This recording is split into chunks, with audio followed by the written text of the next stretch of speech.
மனம் தேடும் ஆலயம்.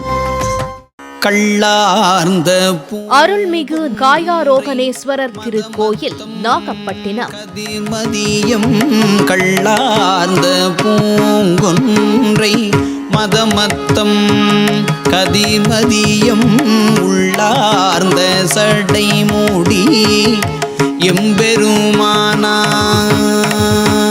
கள்ளார்ந்த பூங்கொன்றை மதமத்தம் கதிமதியம் உள்ளார்ந்த சடை மூடியம் பெருமானார் உறையுமிடம்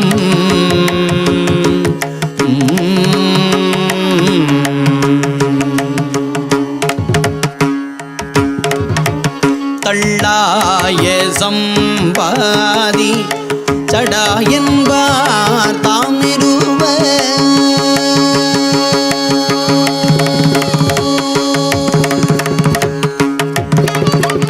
தள்ளாய சம்பாதி சடாயன்பார் தாமிருவ தள்ளாய சம்பாதி ஜடாயு என்பார் தாம் இருவர் புள்ளானார்க்கு அரையனிடம். வாழ்க்கையெனும் பெரும் ஓட்டத்தில் இயந்திரத்தனமான நாட்களுக்கு நடுவே ஒரு கணம் நம் ஆன்மா இளைப்பார தேடும் நிழற்குடைதான் நம் முன்னோர்கள் போற்றி பாதுகாத்த இந்த தெய்வ திருத்தலங்கள்.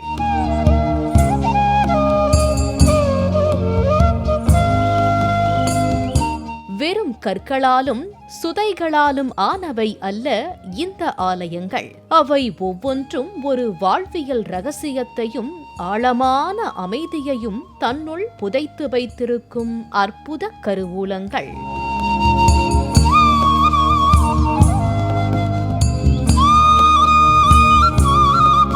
கல்லிலும் முள்ளிலும் கசிந்துருகும் பக்தி, காற்றில் மிதந்து வரும் தேவார பதிகங்களின் ஓசை, கருவறையில் சுடர்விடும் தீபத்தின் அமைதி, இவை அனைத்தும் நம்மை நோக்கி ஒரு கேள்வியை கேட்கின்றன. உண்மையான அமைதி எங்கே இருக்கிறது? அந்த தேடலின் பயணமே இந்த மனம் தேடும் ஆலயம் நிகழ்ச்சி. வரலாற்று சிறப்பும் புராண ரகசியங்களும் சொல்லனா அதிசயங்களும் கொண்ட புண்ணிய பூமியின் திருத்தலங்களுக்கு உங்களை அழைத்துச் செல்கிறோம். வாருங்கள்.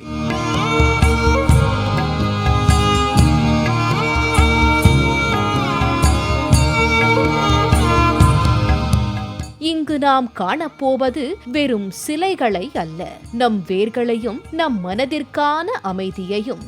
இறையருள் மனம் கமழும் இந்த தெய்வீக பயணத்தில் நம் மனதை தொலைத்து மகா சக்தியை கண்டடைவோம். இன்றைய மனம் தேடும் ஆலயம் நிகழ்ச்சியில் உலகமே அழிந்தாலும் அழியாத ஒரு இடம், சிவனே மன்னனாக வீற்றிருக்கும் ஒரு தளம்.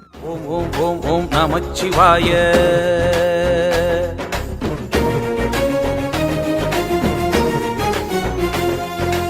ஓம் ஓம் ஓம் ஓம் நமச்சிவாய.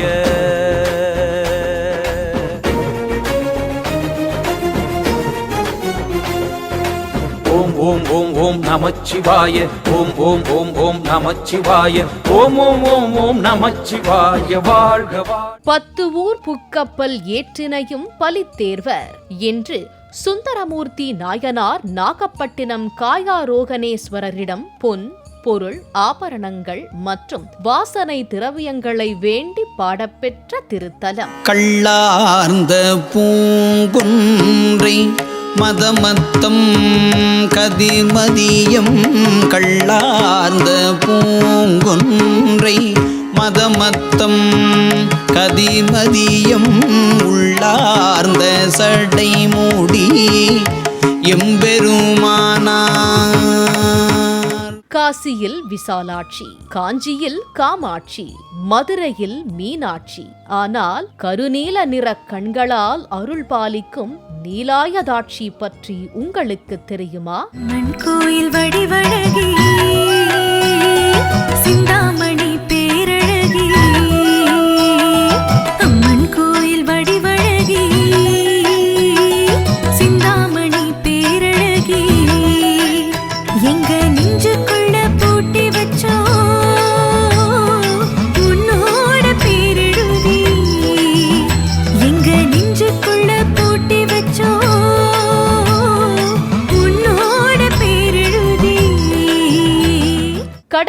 சிவனுக்கு தங்க மீனை படைத்த மீனவர். தன் பக்திக்காக கடலையே பொன்னாக மாற்றிய அதிசய அதிபத்த நாயனாரின் கதை பற்றி உங்களுக்கு தெரியுமா?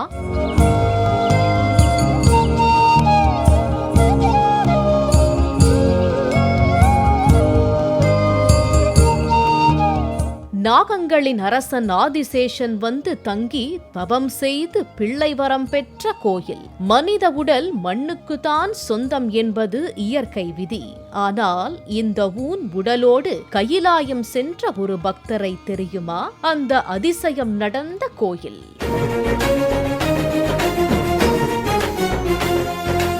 ஓம் ஓம் ஓம் ஓம் நமச்சிவாய.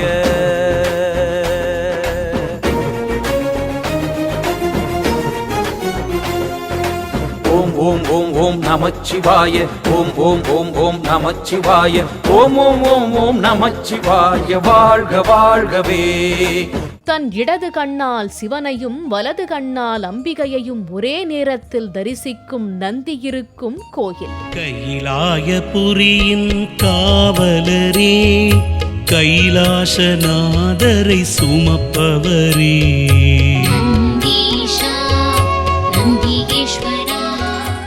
நேயர்களே, இவ்வளவு சிறப்பும் மகிமையும் பெற்ற ஒரு மகத்துவம் வாய்ந்த நாகப்பட்டினம் அருள்மிகு நீலாயதாட்சி அம்மன் சமேத காயாரோகணேஸ்வரர் திருக்கோயிலின் பெருமைகளைத்தான் இன்றைய மனம் தேடும் ஆலயம் நிகழ்ச்சியில் நாம் காணப்போகிறோம்.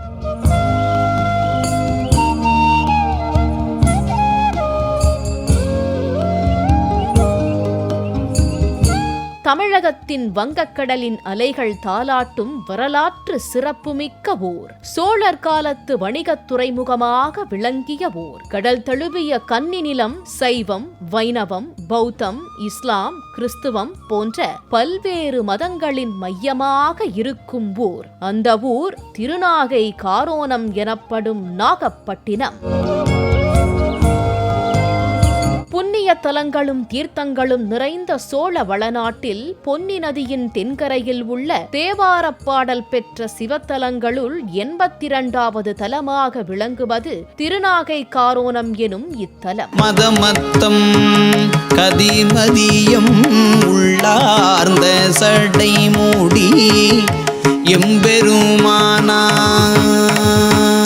இது மூர்த்தி, தலம், தீர்த்தம் ஆகிய மூன்றாலும் சிறப்புடையதாய் விளங்குகிறது. இந்த ஊரின் நடுவே வானளாவிய கோபுரங்களோடு அமைந்திருந்தது ஒரு சிவாலயம். அங்கு வீற்றிருக்கும் ஈசனின் கருணையை வேண்டி தேவர்களும் முனிவர்களும் அசுரர்களும் கூட நித்தமும் வந்து தொழுது சென்றனர். நாகலோகத்து ராஜாவான ஆதிசேஷன் இங்கு வந்து தங்கி தவம் செய்து பிள்ளை வரம் பெற்றார். நாகராஜனின் மகள் 3 மார்பகங்களுடன் பிறந்து பின் சூரிய வம்சத்து மன்னன் ஷாலிசுகனை காதலித்து கரம் பிடித்த பின்னர் ஒரு மார்பகம் மறைந்த அதிசய நிகழ்வு நடந்ததை உணர்த்தும் வகையில் மன்னன் ஷாலிசுகனுக்கு இந்த தனிச்சிற்பம் உள்ளது. அவர் வழிபட்ட லிங்கம் நாகநாதர் என்றும் விநாயகர் நாகபரண விநாயகர் என்றும் அழைக்கப்படுகிறது. மேலும் நாகராஜன் வழிபட்ட தலமாதலால் இது நாகை காரோணம் என பெயர் பெற்றது.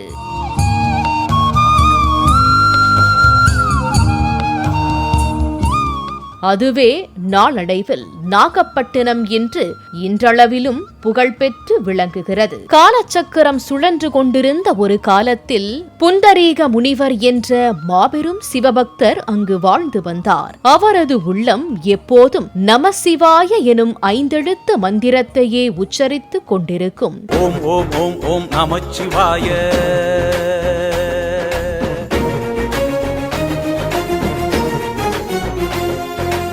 ஓம் ஓம் ஓம் ஓம் நமச்சிவாய. ஓம் ஓம் ஓம் ஓம் நமச்சிவாய. ஓம் ஓம் ஓம் ஓம் நமச்சிவாய. வாழ்க வாழ்க. உலக மாயைகளில் இருந்து விடுபட நினைத்த அவர் நாகப்பட்டினம் திருத்தலத்தை அடைந்தார்.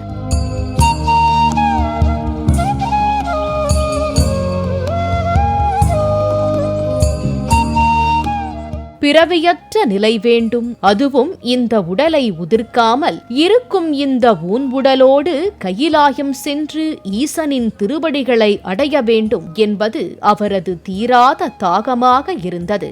இது சாதாரணமான ஆசையல்ல, இயற்கையின் நியதிக்கு அப்பாற்பட்டது.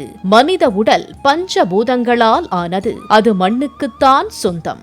ஆனால் முனிவரின் பக்தியோ அந்த நியதியையே மாற்ற துணிந்தது. அவர் நாகப்பட்டின கடற்கரையில் ஒரு சிறிய சிவலிங்கத்தை ஸ்தாபித்து கடும் தவத்தை தொடங்கினார். வெயில், மழை, குளிர் என எதையும் அவர் உடல் உணரவில்லை. அவர் மனம் முழுவதும் கைலைநாதனை நோக்கியே பயணித்தது. முனிவரின் தவம் பல ஆண்டுகள் நீடித்தது. ஈசனின் மனம் கனிந்தது. உமையொருபாகன் லிங்கத்திலிருந்து வெளிப்பட்டு முனிவரின் அகக்கண்கள் திறந்தன. பேரொளியோடு நின்ற பரம்பொருளை கண்டார் முனிவர். புண்டரீகா, உன் தவத்திற்கு மெச்சினோம். என்ன வரம் வேண்டும் என்று ஈசன் கேட்க முனிவர் கைகூப்பி, ஐயனே, உமது திருவடிகளை அடைவதே என் பிறவியின் பயன். ஆனால் இந்த உடலை உதிர்த்துவிட்டு வர எனக்கு மனம் இல்லை. நான் பூஜித்த தவம் செய்த இந்த பூத உடலோடு உன்னை அடைய வேண்டும் என்று வேண்டினார். ஈசன் புன்னகைத்தார். முனிவரின் தூய பக்தியை கண்டு வியந்த ஈசன் முனிவரை அப்படியே தன் நெஞ்சோடு அணைத்துக் கொண்டார். என்ன ஆச்சரியம்! முனிவர் தனது பூத உடலோடு லிங்கத்திற்குள் ஐக்கியமாகி கையிலாயம் சென்றடைந்தார். காயம், அதாவது பூத உடலை தன்னோடு ஆரோகணம், அதாவது அணைத்து கொண்டதால் அன்றிலிருந்து இத்தல இறைவன் காயாரோகணேஸ்வரர் என்று அன்போடு அழைக்கப்பட்டார். சூரிய வம்சத்தில் தோன்றிய மாந்தாதா மன்னரின் மகன் முசுகுந்த சக்கரவர்த்தி. இவர் சோழ நாட்டை ஆண்டு வந்த மாமன்னன். ஒருமுறை தேவர்களுக்கும் அசுரர்களுக்கும் மாபெரும் போர் ஏற்பட்டது. அக்காலகட்டத்தில் முசுகுந்த சக்கரவர்த்தி தேவேந்திரனுக்கு அசுரர்களை அழிக்க உதவினான். அதற்கு பதிலாக இந்திரன் பூஜித்து வந்த திருமால் அளித்த விடங்க பெருமானை மன்னன் கேட்டான். அதை கொடுக்க மனமில்லாத இந்திரன் மன்னனை சோதிக்க எண்ணி அசல் விடங்க பெருமானை போலவே இருக்கும் வேறு 6 விடங்க பெருமானை செய்து மொத்தம் 7ஐயும் மன்னன் முன் வைத்தார். ஆனால் சிவபெருமானின் அருளால் முசுகுந்த சக்கரவர்த்தி அசல் விடங்க பெருமானை சரியாக கண்டறிந்தார். மன்னனின் பக்தியை கண்டு வியந்த இந்திரன் 7 விடங்க பெருமாளையும் அவரிடம் ஒப்படைத்தார். 7 விடங்க பெருமாளையும் பெற்ற முசுகுந்தன் அவற்றை 7 வெவ்வேறு தலங்களில் பிரதிஷ்டை செய்தான். அவை திருவாரூர், திருநள்ளாறு, திருநாகை, திருக்காராயில், திருக்குவளை, திருவாய்மூர், வேதாரண்யம். அவை சப்தவிடங்க தலங்கள் எனப்பட்டன. அதில் ஒன்றுதான் நாகப்பட்டினம். இவர் சுந்தர விடங்கர் என்று அழைக்கப்படுகிறார். இந்த ஆடும் நடனம் விலாதி நடனம், அதாவது வங்கக்கடல் அலைகள் சீறி எழுந்து பின் அமைதியாகி நடனமாடுவதைப் போல இங்குள்ள பெருமான் அலைகளைப் போல நடனமாடுவதாக ஐதீகம். நாகப்பட்டினம் கடற்கரை வங்கக்கடலின் அலைகள் எப்போதும் கரையை தழுவிச் செல்லும் அழகிய பகுதி. அங்கு அதிபத்தர் என்ற தீவிர சிவபக்தர் வாழ்ந்து வந்தார். அவர் ஒரு மீனவர். வலை வீசி மீன்பிடிப்பது அவர் தொழில் என்றாலும் அவரது உள்ளம் எப்போதும் நாகை காயாரோகணேஸ்வரரின் காலடியிலேயே கிடக்கும். அதிபத்தருக்கு ஒரு விசித்திரமான ஆனால் உன்னதமான கொள்கை இருந்தது. தினமும் நான் பிடிக்கும் முதல் மீனை அது எவ்வளவு பெரியதாக இருந்தாலும் எவ்வளவு விலை உயர்ந்ததாக இருந்தாலும் ஈசனுக்கு அர்ப்பணித்து மீண்டும் கடலிலேயே விட்டுவிடுவேன் என்பதுதான் அது.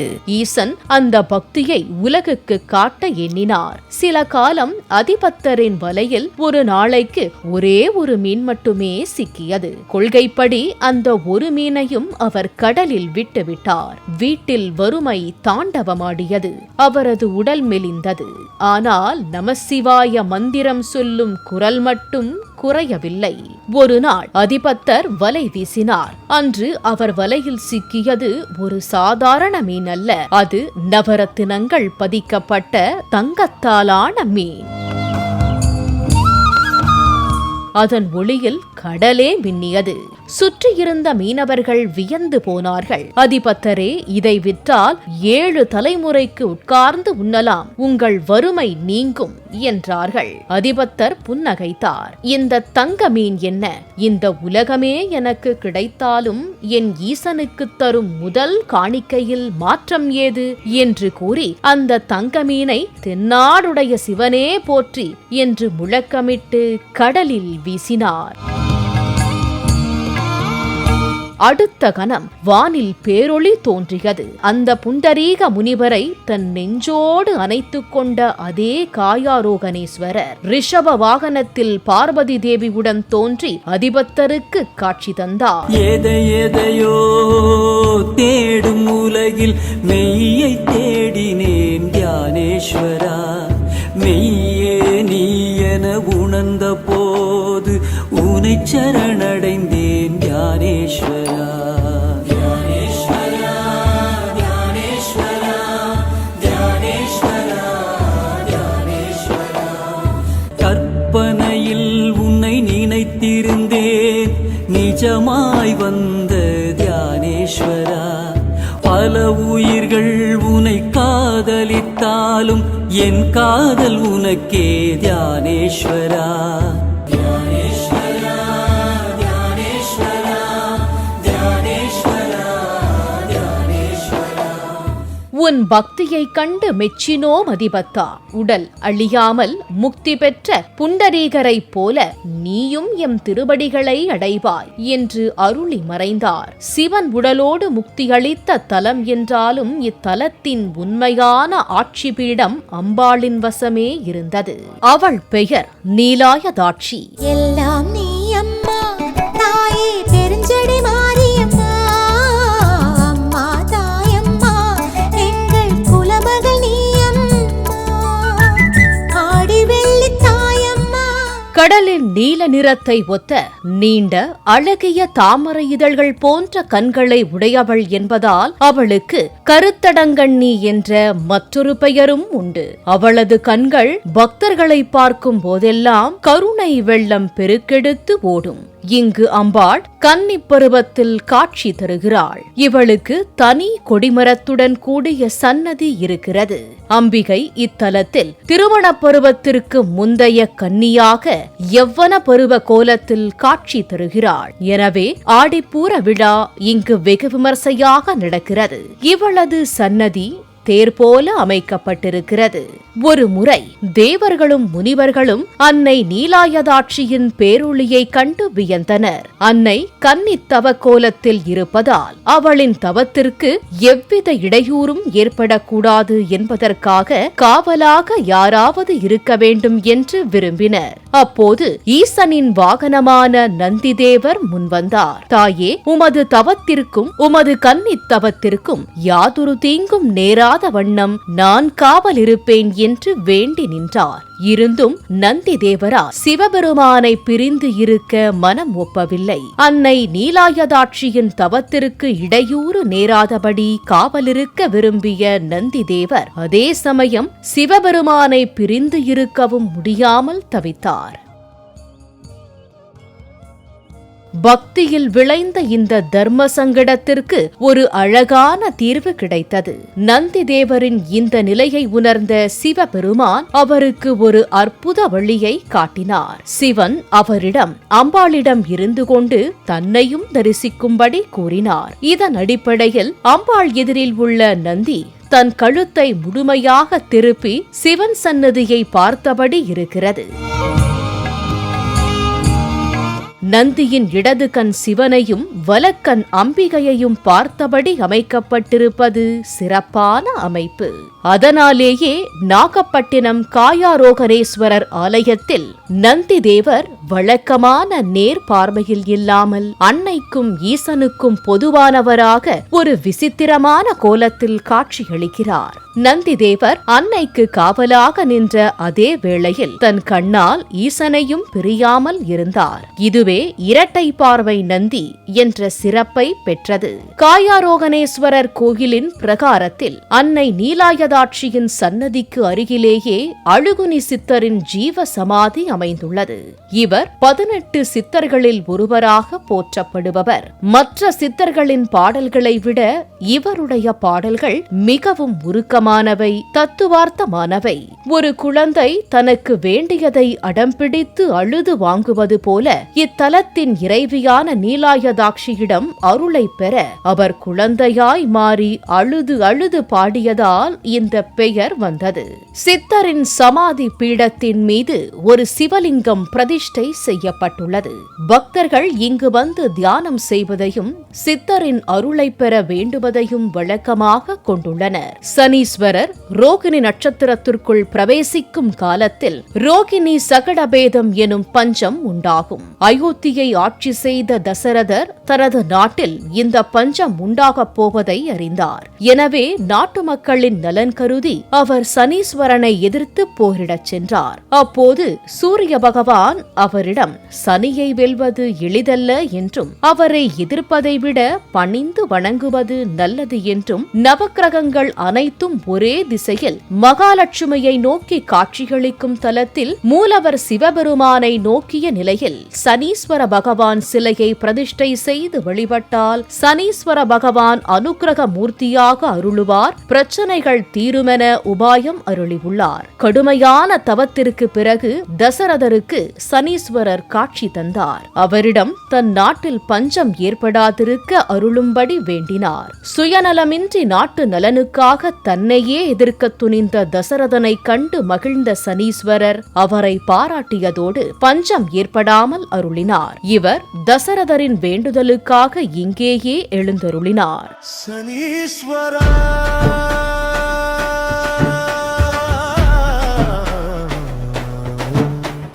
காக்கை வாகனனே, எம்மை காக்க வந்தவரே, கருமை நிறம் கொண்டவனே, எங்கள் கர்ம வினைகள் அகற்றுபவரே.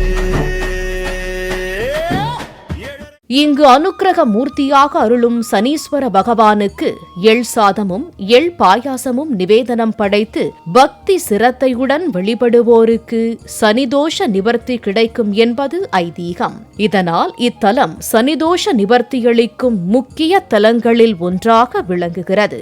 காசியில் சிம்ம வாகனத்துடன் பைரவர் காட்சியளிப்பதை போன்று இத்தலத்திலும் சிம்ம வாகனத்துடன் பைரவர் காட்சியளிக்கிறார். கோயிலின் திருக்குளமான புண்டரீக தீர்த்தத்தில் கங்கை பிரவாகம் எடுத்தபோது காசியில் கங்கை கரையில் காட்சியளிக்கும் சிம்ம வாகன பைரவர் இங்கு எழுந்தருளினார் என்பது ஐதீகம். இதன்படி புண்டரீக குளத்தின் கிழக்கு கரையில் சிம்ம வாகனத்துடன் காட்சியளிக்கிறார் சிம்ம வாகன கால சம்ஹார பைரவர். இக்கோயிலை தரிசிக்கும் வழி: நாகைக்கு அருகில் உள்ள விமான நிலையம் திருச்சி.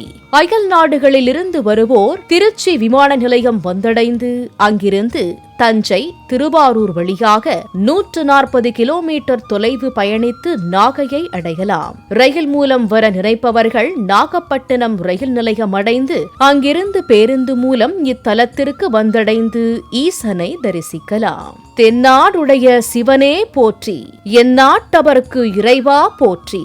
நாகப்பட்டினம் காயாரோகணேஸ்வரர் கோவிலில் கடைபிடிக்கப்படும் ஒரு வழக்கம் மிகவும் அபூர்வமானது. பொதுவாக ஒரு கோவில் அமைந்துள்ள தெருவில் யாராவது இறந்துவிட்டால் தீட்டு என்று கருதி கோவிலின் கதவுகள் அடைக்கப்படும். ஆனால் நாகையில் இதற்கு நேர்மாறான ஒரு வினோத வழக்கம் உள்ளது. நாகப்பட்டினம் காயாரோகணேஸ்வரர் கோயிலுக்கு அருகில் குறிப்பாக மீனவர் சமூகத்தை சேர்ந்தவர் யாராவது இறந்துவிட்டால் கோவிலின் நடை அடைக்கப்படுவதில்லை. மாறாக சிவபெருமானே நேரில் வந்து அஞ்சலி செலுத்துவதாக ஒரு ஐதீகம் கடைபிடிக்கப்படுகிறது.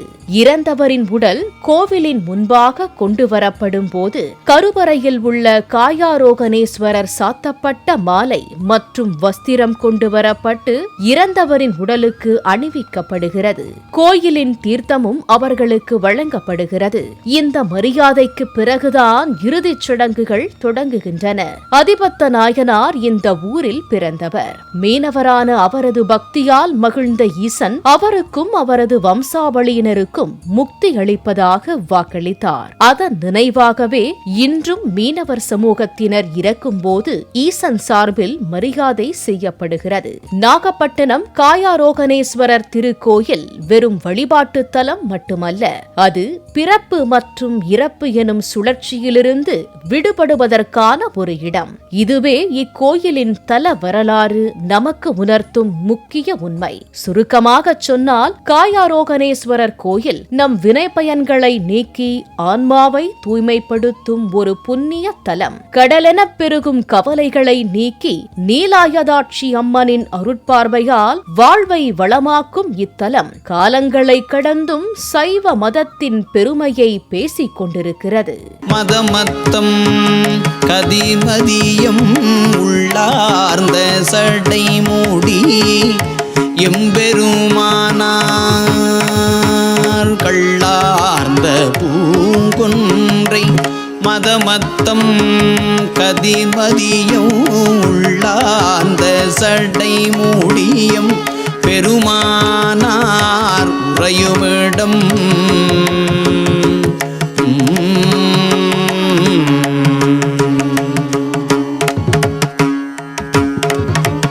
தள்ளாய சம்பாதி சடாயன்பார் தாம் நிறுவ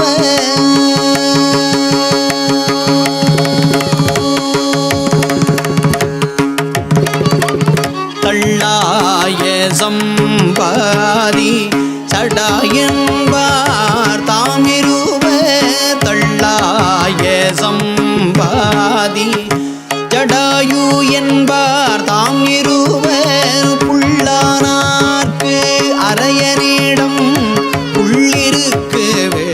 அருள்மிகு காயாரோகணேஸ்வரர் திருக்கோயில், நாகப்பட்டினம். ஜடாயு என்பார் தாம் இருவர்.